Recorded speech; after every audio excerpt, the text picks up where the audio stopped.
کہتے ہیں ٹھیک ہے تو ہمیں نہیں بیچتا نہ بیچ، لیکن ہمیں قتل نہ کر، ہمیں زندہ دربار میں لے جا، ہمیں ابن زیاد کے دربار میں زندہ لے جا۔ وہ ملعون کہتا ہے یہ شرط بھی نہیں منظور، میں نے تمہیں ضرور قتل کرنا ہے۔ جب اس نے کہا نا ضرور قتل کرنا ہے، دونوں شہزادے چھوٹے چھوٹے ہاتھ جوڑ کے کہتے ہیں ظالم اگر ضرور قتل کرنا ہے تو ہمیں 2 رکعت نماز پڑھ لینے دے۔ یہ دیکھو کردار اہل بیت، بے شک ان کے معصوم بچے ہیں لیکن کہتے ہیں مجھے 2 رکعت نماز پڑھ لینے دو۔ عزادارو، اس بدبخت نے وہ جملہ کہا جو تاریخ نے اپنے سینے میں محفوظ کر لیا، وہ کہتے ہیں پڑھ لو نماز اگر فائدہ دیتی ہے تو۔ غم حسین رکھنے والوں، بچوں نے 2 رکعت نماز پڑھی۔ جب بچے نماز اور دعا سے فارغ ہوئے نا، حارث ملعون نے اپنے غلام سے کہا تلوار لو اور شہزادوں کے سر قلم کر دو، تلوار لو اور شہزادوں کے سر قلم کر دو۔ اس نے کیا کیا؟ غلام نے تلوار اٹھائی، شہزادوں کے پاس آیا۔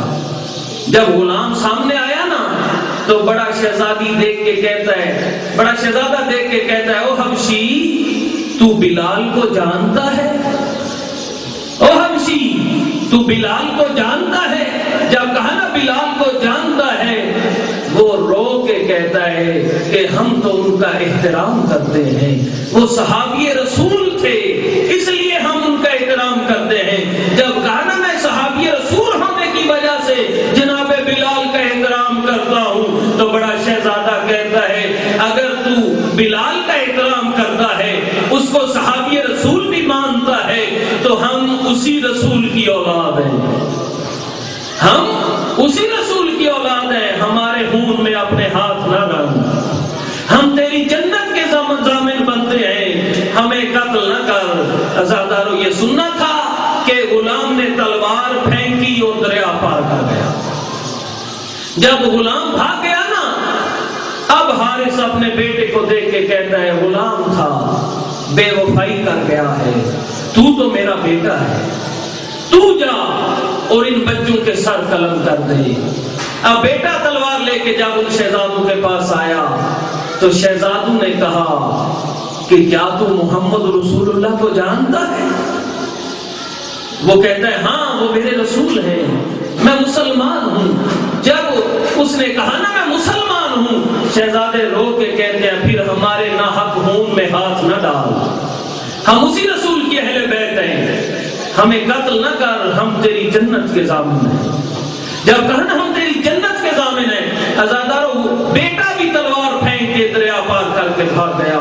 جب بیٹا بھی چلا گیا، غلام بھی چلا گیا، اب اس ملعون نے تلوار ہاتھ میں اٹھائی اور تلوار لے کے آیا شہزادوں کی طرف۔ اب روایت میں یہ جملے موجود ہیں کہ جب بڑے شہزادے کی طرف آیا ہے تو چھوٹا شہزادہ رو کے کہتا ہے خبردار، بڑے بھائی باپ کی جگہ پہ ہوتے ہیں، اور میرے سامنے میرے بھائی کو قتل نہ کر، پہلے میرا سر تن سے جدا کر، میرے بعد میرے بھائی کو قتل کرنا۔ عزادارو، جب وہ چھوٹے بھائی کی طرف متوجہ ہوا تو بڑا بھائی کہتا ہے او بڑا بھائی باپ کی جگہ پہ ہوتا ہے، اور میرے سامنے میرے چھوٹے بھائی کو قتل نہ کر، پہلے میرا سر تن سے جدا کر۔ عزادارو، اس ملعون نے پہلے بڑے شہزادے کا سر قلم کیا اور کیا کیا؟ عزادارو، جیسے سر جدا کر کے رکھا، چھوٹا شہزادہ تڑپتا ہوا اپنے بھائی کے لاشے پہ گرا اور بھائی کے خون کو اپنے چہرے پہ ملنا شروع کیا۔ عزادارو، حارث پوچھتا ہے یہ کیا کر رہے ہو؟ چھوٹا شہزادہ کہتا ہے اپنے بھائی کی شہادت کا گواہ بن رہا ہوں۔ عزادارو، مولا آپ کا گریہ قبول کرے۔ اب اس ملعون نے کیا کیا؟ سر اپنے پاس رکھا اور دھڑ کو دریا میں پھینک دیا، بڑے شہزادے کا دھڑ دریا میں پھینک دیا، لیکن اس منبر کے تقدس کی قسم ہے اس دھڑ نے تیرنا شروع نہیں کیا، وہ چلتے پانی میں رکا رہا۔ اب جب دیا اور وہ دھڑ پھینکا دریا میں، اور بڑے بھائی نے بازو پھیلائے ہوئے تھے، گویا کہہ رہا تھا میرا ویر آ، تیرا بھائی تیرے استقبال کے لیے باہیں پھیلائے ہوئے ہیں۔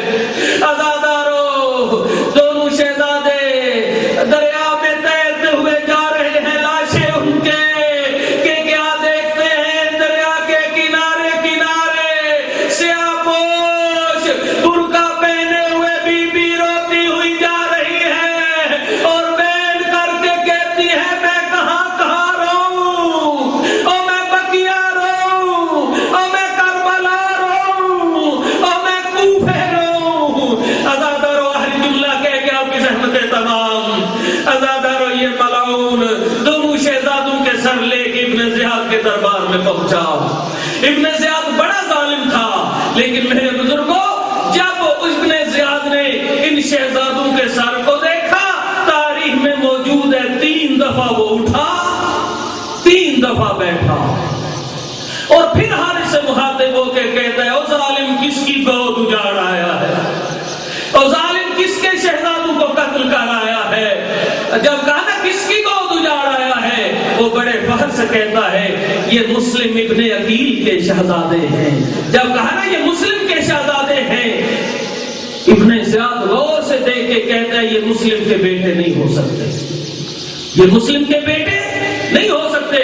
وہ کہتا ہے وہ کیسے؟ وہ کہتے ہیں میں نے انہیں زندان میں دیکھا تھا، ان کے چہرے 14ویں کے چاند کی طرح روشن تھے اور یہ سفید چہروں والے بچے تھے، آج ان کے چہروں پہ کالے اور نیلے نشان کیسے ہیں؟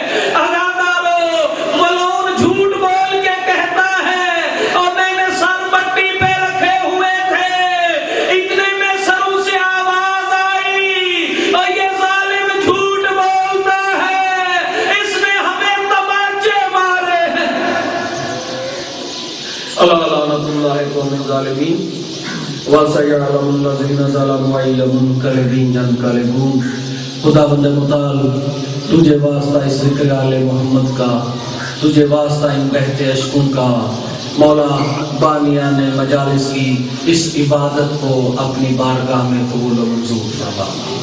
مولا ان کی صف ماتم بچھانے کو اپنی بارگاہ میں قبول و منظور فرما۔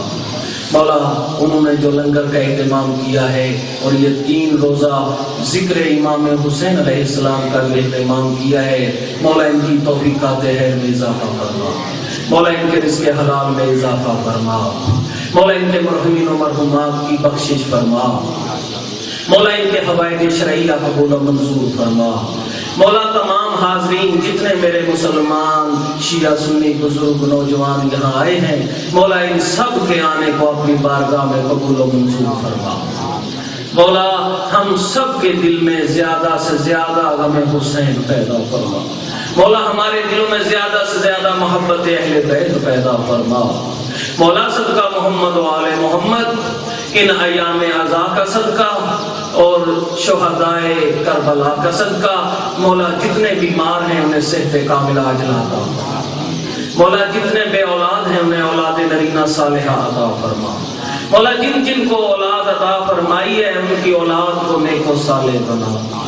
مولا صدقہ محمد و آل محمد تمام پریشان حالوں کی پریشانیاں دور فرما، مولا تمام تنگ دستوں کو وسعت رزق عطا فرما، مولا تمام مقروضوں کو قرض ادا کرنے کی توفیق عطا فرما، مولا صدقہ محمد و آل محمد تمام بے گناہ قیدیوں کو رہائی نصیب فرما، مولا ہم تمام مسلمانوں کو مل کر ذکر اہل بیت کرنے اور سننے کی توفیق عطا فرما، مولا ہم تمام مسلمانوں کو آپس میں پیار محبت اتفاق اور اتحاد نصیب فرما، مولا ہمارے دلوں سے ہر قسم کا حسد بغض کدورت کینہ دور فرما، مولا ان ایام عزا میں جہاں جہاں صف ماتم حسین بچھی ہے مولا ان جگہوں کی حفاظت فرما، مولا ماتمی و عزاداروں کی حفاظت فرما، مولا ملک پاکستان کو استحکام اور سالمیت عطا فرما، مولا انقلاب اسلامی ایران کو مستحکم فرما، مولا صدقہ محمد و آل محمد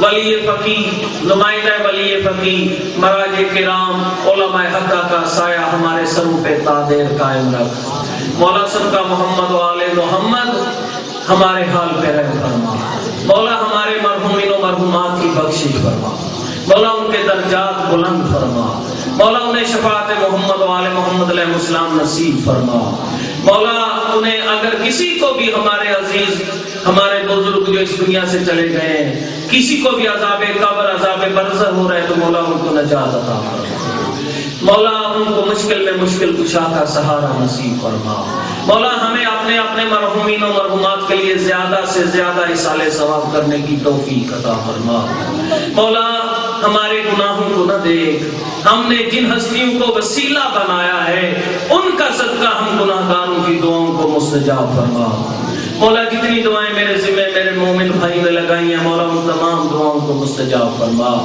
مولا ہمارے حال پہ رحم فرما ربنا تقبل منا انك انت السميع العليم وتب علينا انك انت التواب الرحيم بحق زهرا وابيها وبعلها وبنيها رب صل على محمد وآل محمد وعجل